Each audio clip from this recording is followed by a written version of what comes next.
Bismillahirrahmanirrahim. Assalamualaikum warahmatullahi wabarakatuh. Waalaikumsalam warahmatullahi wabarakatuh. Alhamdulillah Rabbil Alamin. Kita bertemu lagi pada sesi hari ini, di sesi siang hari, meskipun siang tapi tetap semangat ya. Semangat? Oke, semangat. Hari ini kita akan membahas sesuai konteks di rencana pembelajaran semester berkaitan tentang inflasi. Oke, sebelum kita memulai perkuliahan, alangkah baiknya kita berdoa. Siapa yang mau berdoa? Oke, Muhammad Amin ya, berdoa ya. Silakan Muhammad Amin berdoa dulu. Amin. Bismillahirrahmanirrahim.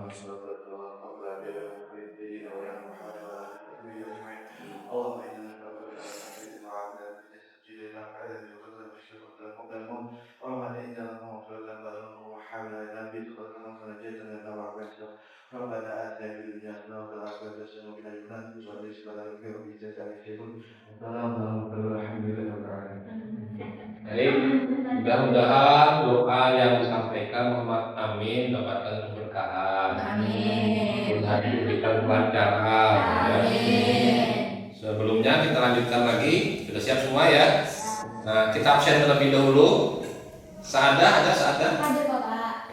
Alfisa, Hadir. Siti Nazila Rahman, Hadir Pak. Jumiatul Akbari, Hadir Pak. Irsyad Khairi, Muhammad Amin. Hadir semua ya berarti ya? Tidak ada yang tertinggal ya? Luar biasa kelas ini. Kita ke inflasi. Kemarin kita belajar apa? Minggu kemarin, siapa yang tahu? Pertumbuhan ekonomi. Oke, pertumbuhan ekonomi. Apa itu pertumbuhan ekonomi? Pertumbuhan ekonomi adalah kenaikan dalam produksi barang dan jasa pada waktu tertentu. Oke, bagus. Ada lagi pendapat yang lain? Sama ya, karena kenaikan ya, berkaitan tentang kenaikan suatu nilai dari barang-barang produksi. Nah, oke, berarti sudah bagus nih pemahamannya kan tentang pertumbuhan ekonomi. Nah, kita lanjut ke pembahasan berkaitan tentang inflasi dan pengangguran. Nah, ini hal-hal yang akan kita terangkan di dalam mata kuliah makro inflasi ya. Yang pertama kita akan mengenal apa itu jenis-jenis inflasi. Yang kedua mengenal efek buruk inflasi ya. Dan terus berkaitan tentang jenis-jenis pengangguran dan tujuan tentunya pengangguran. Oke, kita next ya. Nah, siapa yang tahu apa ini makna angka ini? Siapa yang bisa menjelaskan? Izin Pak. Oke. Dilihat dari layar itu tuh menunjukkan bahwa kenaikan harga dari bahan pokok di mana telur ayam ras itu menyumbang 10,5% dari kenaikan harga pada awal Ramadan tahun 2024 yang disusul dengan cabai rawit merah sebesar 6,57% dan seterusnya. Oke, bagus ya. Artinya kita bisa lihat di sini ini kondisi ekonomi makro berkaitan dengan bahan-bahan pokok atau bahan-bahan pangan. Kita bisa lihat di situ ada telur ayam ras, ada cabai rawit merah, bawang putih, daging ayam, dan yang paling besar menyumbang kenaikan yaitu adalah telur ayam ras. Nah, artinya kita bisa menyimpulkan di sini artinya apa? Adanya apa? Adanya kenaikan harga bahan pokok ya. Nah, kita bisa lihat data-data inflasi, bisa dilihat dari data tren. Saya akan menunjukkan bagaimana perbandingan inflasi di berbagai seluruh dunia ya. Kita bisa lihat misalnya di pertama itu ada trending economics ya, itu biasanya melingkup berbagai benua, semua benua berkaitan dengan data-data inflasi ya. Kita akan next ke data-data inflasi. Nah, kita bisa lihat contohnya saja di negara-negara Asia ya. Nah, itu adalah kondisi inflasi di bulan Juni ya, di tahun 2025. Kita bisa lihat kondisinya di negara-negara Asia di mana khususnya Indonesia ternyata terjadi kenaikan inflasi ya. Di mana sebelumnya itu berapa inflasinya? 1,6. Sesudahnya berapa? 1,8. Nah, artinya ada tren kenaikan ya. Itu kenapa inflasi kita saat ini agak tinggi ya, karena terjadi kenaikan, tren kenaikan. Tapi secara konteks, secara teori, inflasi di berbagai sumber itu inflasi yang stabil itu kisaran 1 hingga 2%. Artinya kondisi Indonesia masih cukup stabil ya untuk mengatasi inflasi. Nah, ini adalah data-data yang bisa nanti kalian lihat untuk meningkatkan bagaimana melihat kondisi inflasi saat ini ya. Oke, ini adalah pengertian inflasi ya. Jadi secara konteksnya itu inflasi itu ada pengertian menurut Keynes dan juga ada penelitian menurut Al-Makrizi ya. Keynes itu sampai di mana?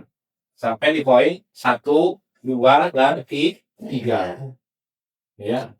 Poinnya Al-Makrizi itu terjadi karena adanya bencana alam. 3 ini adalah human error, kesalahan manusia. Nah, ini di dalam mata kuliah kita perlu yang namanya mengaitkan. Win Antasari punya 4 pilar filosofi keilmuan. Ya kan? Yang pertama itu adalah integrasi Islam konvensional dan ilmu-ilmu keislaman. Tadi kita sudah sampaikan bahwa inflasi dari sisi Al-Makrizi, sisi Keynes, ya kan, itu menyebabkan terjadinya definisi inflasi yang berbeda. Tambahannya hanya pada Al-Makrizi bahwa terjadinya bencana alam dan human error, ya, itu berkaitan tentang inflasi. Nah, lalu di mana letak integrasi Islam dan kebangsaan?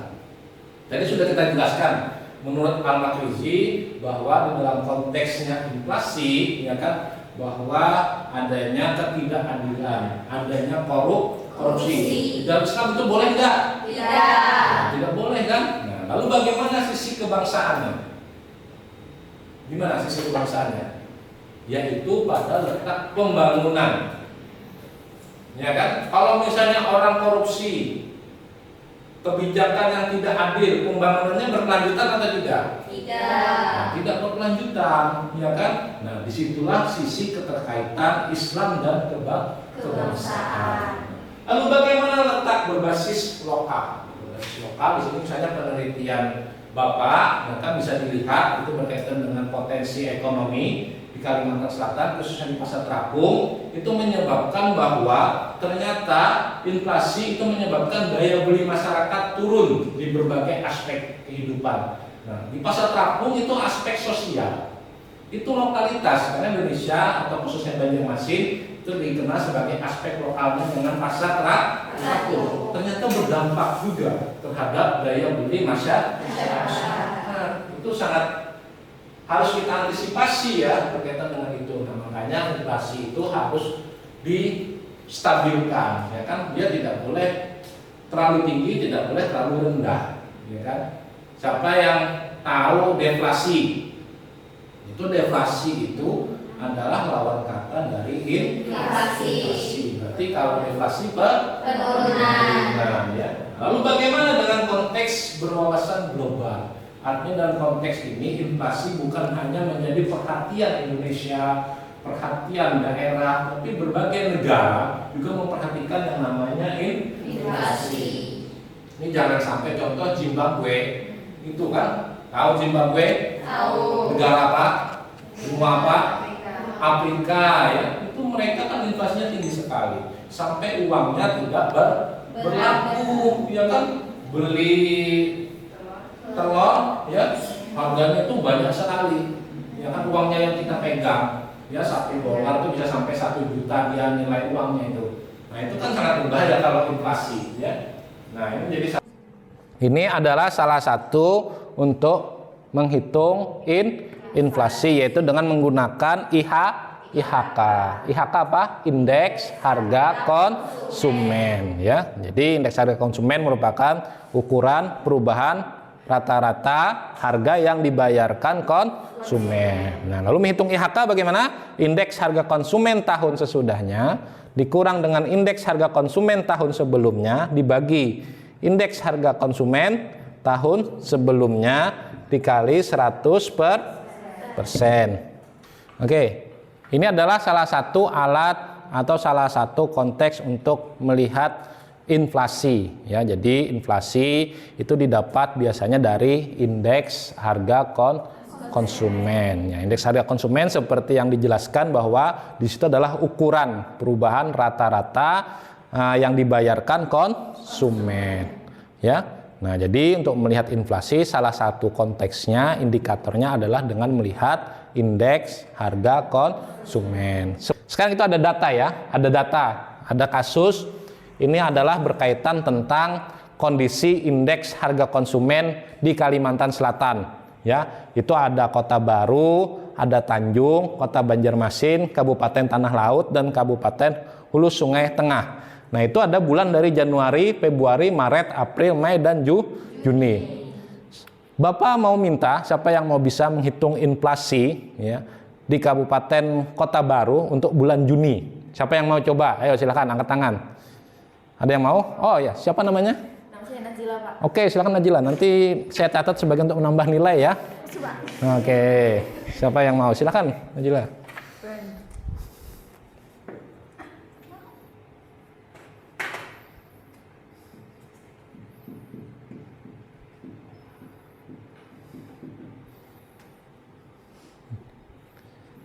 Oke, berapa inflasinya? 0,11%, Pak. Oke, dibaca 0,11%. Ya silakan duduk Najila. Tepuk tangan dulu. Oke ya, jadi untuk inflasi di Kota Baru itu adalah kisarannya 0,11% untuk bulan Juni. Kita konteks lanjut ke pengangguran. Ini ada kasus. Nah, gambar. Itu gambar apa itu? Orang nunduk, ya kan? Nah, lesu. Itu ada data. Mungkin ada tanggapan. Ini kalian kan Gen Z nih. Mungkin ada tanggapan. Siapa yang mau nanggapin? Oke. Kalau dilihat dari gambar tersebut, bisa kita lihat bahwa kesempatan kerja bagi Gen Z semakin tahun semakin berkurang, Pak. Semakin berkurang ya? Iya, ini benar. Siapa namanya Mas? Muhammad Jaya. Oh, luar biasa ya dari Gen Z. Artinya kalian sudah bisa membaca data. Ini salah satu merupakan data terjadinya penurunan sektor formal di Indonesia yang awalnya 15 juta, sisa 2 juta. Nah, jadi ada beberapa hal pengangguran, ya. Nah, ini pengertiannya jelas. Kalau pengangguran itu konteksnya adalah kondisi orang yang sedang mencari pekerjaan, ya kan, penyebabnya itu bisa karena tadi di awal kurangnya kesempatan kerja, perubahan teknologi. Perkenalkan, nama saya Nadia Nabila. Izin bertanya, gimana sih Pak pemerintah Indonesia dalam menanggapi inflasi yang terjadi sekarang ini? Oke, baik. Untuk siapa tadi? Nadia. Oke. Kenapa? Bagaimana kebijakan Indonesia, pemerintah Indonesia menanggapi inflasi? Salah satu konteksnya adalah kebijakan yang diatur oleh pemerintah melalui kebijakan fiskal. Kebijakan moneter itu menjadi salah satu. Misalnya kebijakan fiskal. Bagaimana kebijakan fiskal? Misalnya salah satu konteksnya melakukan yang namanya subsidi, ya kan, melakukan operasi pasar terbuka, ya kan, kepada misalnya bahan-bahan pokok tadi yang naik. Telur, ayam, tadi ya yang di awal tadi. Nah, itu bagaimana pemerintah mengatur itu. Makanya biasanya banyak daerah-daerah melakukan operasi pasar, itu jadi salah satunya. Lalu kebijakan moneter apa? Biasanya dilakukan oleh bank siapa? Bank Sentral, Bank Indonesia, BI itu mengatur kebijakan moneter, khususnya di jumlah uang beredar. Itu menjadi salah satu konteks ya mengatur bagaimana pemerintah menanggapi adanya inflasi. Nah, sebelum kita tutup, siapa yang bisa menyimpulkan materi ini berkaitan tentang inflasi dan pengangguran? Oke, silakan. Mungkin bisa kita simpulkan. Siapa yang mau menyimpulkan materi pada hari ini? Oke, siapa? Oke, Salsabila silakan. Apa bisa kita simpulkan? Jadi dalam inflasi dan pengangguran, yang pertama inflasi tadi adalah kenaikan suatu produksi barang atau jasa dalam perekonomian yang mana dalam suatu kawasan tertentu secara terus menerus. Nah, terus kalaupun yang pengangguran tadi adalah banyaknya seseorang atau orang yang sedang mencari pekerjaan. Nah, jadi dalam kasus inflasi dan pengangguran itu masalah penting bagi pemerintah yang mana kebijakan tersebut dalam konteks kebijakan moneter dan juga kebijakan fiskal. Oke, baik, terima kasih Sarah Bila. Kita beri tepuk tangan dulu untuk kami. Sangat luar biasa ya, artinya di dalam kelas ini sudah memahami dan bisa menganalisis bagaimana konteks inflasi dan pengangguran. Mungkin itu yang bisa saya sampaikan. Mohon maaf bila ada salah kata selama mengajar pada hari ini. Tetap semangat, ya, harus memberikan semangat terus, tetap berjaya. Gen Z jangan seperti gambar yang tadi. Demikian yang bisa sampaikan. Assalamualaikum warahmatullahi wabarakatuh.